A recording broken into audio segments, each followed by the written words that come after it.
descendit de son degré et diminua encore plus que ce qu'elle n'était. Pourquoi serais-je comme une femme voilée? Comment m'envelopperais-je etc. Le sens en est que lorsque Tiferet agit par la force de miséricorde et qu'elle est dirigée vers le côté de la miséricorde, voici que son action est anéantie sous tous ses aspects. Et alors, le jugement ne peut être accompli ni utilisé. Et elle s'enveloppe de la force de jugement lorsque la force de miséricorde l'emporte. Et le Rashbi, qu'il repose en paix, a précisé cela en disant, règne sur la nuit et se taira, car alors c'est le jugement qui règne. Et c'est le règne des renards dont il est question plus haut. Et c'est, fais paître tes agnelles, c'est-à-dire des boucs qui sont la puissance du jugement comme cela est connu. Et après avoir expliqué les deux paroles précédentes, nous avons voulu expliquer la première parole de la Guémara qui est le fondement de cette section, la lune dit et sautera. Maître du monde c'est Bina car elle est le maître des 7 jours du cycle appelé monde, et c'est la mère qui couve ses petits. 11 est possible à 2 rois et sautera. A été expliqué dans le chapitre précédent, et c'est l'aspect intermédiaire qui se rapporte à sa propre essence car il leur était impossible d'accomplir une seule action, et chacun accomplissait ce qui était dans sa nature, Tiferet et miséricorde, et la couronne et jugement. Comme je l'ai dit, l'explication en est que c'est à cause de la puissance du jugement et de Géboura qui lui dit, va et gouverne sur le jour et la nuit.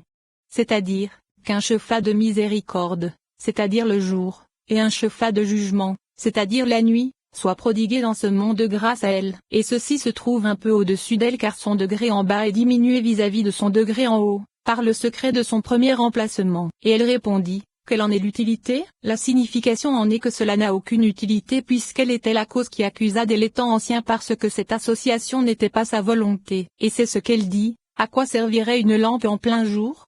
Car lorsqu'elle se trouvait en bas elle accomplissait la miséricorde qui lui était prodiguée depuis en haut. Alors, son action fut également annulée. Et alors il lui répondit, c'est avec toi qu'Israël décomptera et point apostrophe. Le sens en est que Tiferet c'est-à-dire Israël, ne pouvait accomplir son action en bas que grâce à elle. Et il se trouve que tout le bien de son maître se trouve dans ses mains. Et elle répondit, ceci est impossible sans la révolution du soleil. Le sens en est qu'il n'y eut aucune réparation de ce qu'il avait endommagé, car si toute l'action se trouvait entre ses mains, il est également exact qu'il lui était impossible d'agir si ce n'est par l'intermédiaire de Tiferet. Et cela était inutile car Tiferet l'emportait déjà sur elle, et ceci depuis les temps anciens. Et c'est ce qu'elle dit, ceci est impossible sans la révolution du soleil. Explication. Elle décrète les choses et les œuvres sont accomplies grâce à la révolution des 12 limites qui sont les 12 existences se trouvant en elle. Car 3 par 3 elles forment une saison, comme cela sera expliqué dans la section sur les particularités des noms. Et c'est pour cela qu'il lui répondit,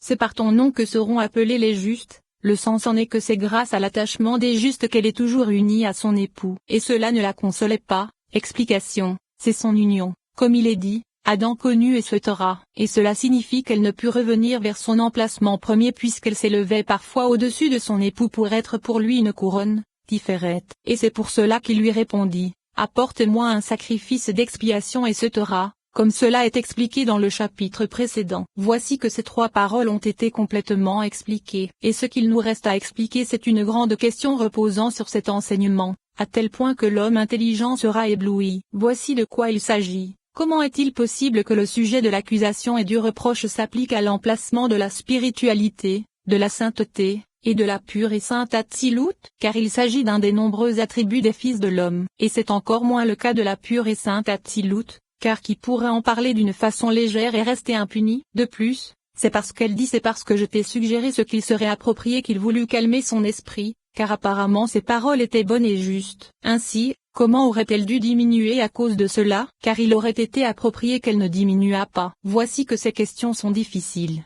et l'homme intelligent en sera surpris. Et nous répondrons au sujet du jugement qu'il possède 3 aspects, et nous les avons expliqués dans le 3e chapitre de la section sur les couleurs. Le premier, c'est le jugement du mal, c'est-à-dire la puissance de l'écorce qui est jugement car elle ne reçoit pas l'arbitrage. Et c'est le feu de la géhenne à propos duquel on parle de séparation, Elohim sépara la lumière des ténèbres, et les ténèbres correspondent au feu de la géhenne qui est séparé de la lumière de la sainteté car il ne reçoit pas l'arbitrage de la miséricorde à cause de sa puissance, comme nous l'avons expliqué dans la section sur les arbitres. Quant au second aspect, il est sujet à l'arbitrage étant vers Z, et il existe un 3e jugement qui est intermédiaire entre le jugement qui tend vers Z et le jugement séparé. Et voici que Malkout reçut le Shefa et émana du côté du jugement fort car elle est l'extrémité qui termine tout, comme nous l'avons expliqué dans la section sur les couleurs. C'est pourquoi c'est du côté de la puissance du jugement qu'elle voulut accomplir l'action du jugement fort, afin de tendre vers le côté de sa racine qui est le jugement et d'empêcher l'action de la miséricorde,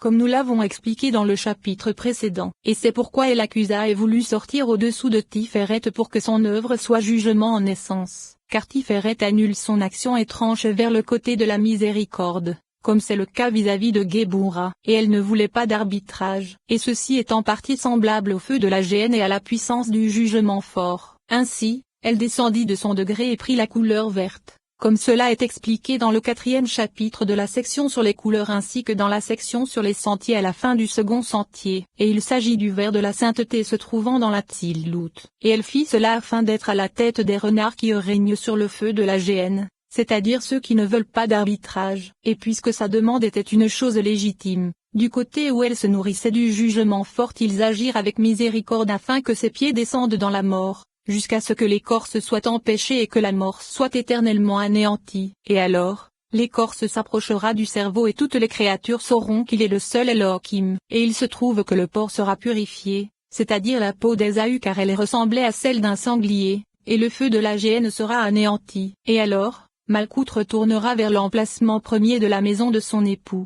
comme au commencement. Et alors, on dira d'elle, la lumière de la lune sera comme la lumière du soleil. Et ce qu'il est bon d'étudier c'est que puisqu'avant sa diminution son émanation se trouvait en haut, à l'emplacement de Tiferet, et que Tzadik était le dernier attribut, il est bon de savoir comment se fit l'accouplement de Tiferet et Malkout, grâce à qui elles s'accouplèrent, et qui en fut le témoin. Car si nous disons qu'elles s'accouplèrent sans intermédiaire, cela est impossible car il n'y aurait pas de différence entre la création de l'homme et de ma chair, je verrai Dieu, et l'union de la création de l'homme se fit grâce à Yésod l'alliance éternelle. De plus, de nombreux justes comme Joseph ou Boaz et Palti le fils de Léish, ont voulu les unir et les accoupler. Et voici que leur degré fut alors annulé, et c'est qu'il n'est pas bon de dire cela. De plus, de nombreuses choses dans la Torah et dans l'accomplissement des mitzvot se réfèrent au fait que l'union de Tiferet et Malkout se fit grâce à Yésod.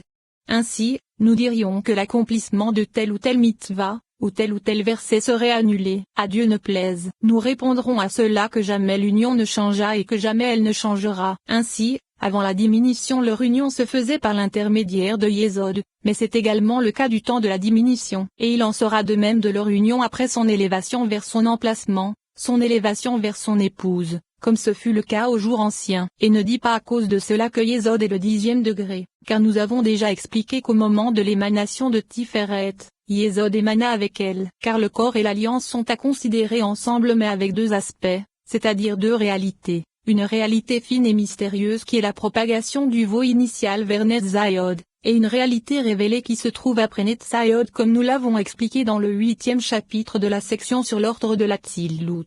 Et tout comme l'union de Hokma et Bina se fait grâce à la réalité cachée de Tiferet, c'est-à-dire Da'at comme nous l'avons expliqué dans le 17e chapitre de la section sur l'essence et la gouvernance ainsi que dans le premier chapitre de la 3e section. De même l'union de Tiferet et Malkout se fait grâce à la réalité fine de Yésod qui se trouve au-dessus et s'unit avec elle. Et ceci est évident, car lorsque Tiferet et Malkout s'élèvent unis de degré en degré, Yésod s'élève avec elle, et cela se fait assurément par la réalité fine qu'elle possède. Et elles sont toujours unies grâce à Yésod. Et la parole qu'elle prononça devant le Saint béni soit-il, nous l'avons expliqué dans le 4e chapitre de la section sur les arbitres. Voici que nous en avons terminé avec ce chapitre et avec cette section, avec l'aide de Dieu.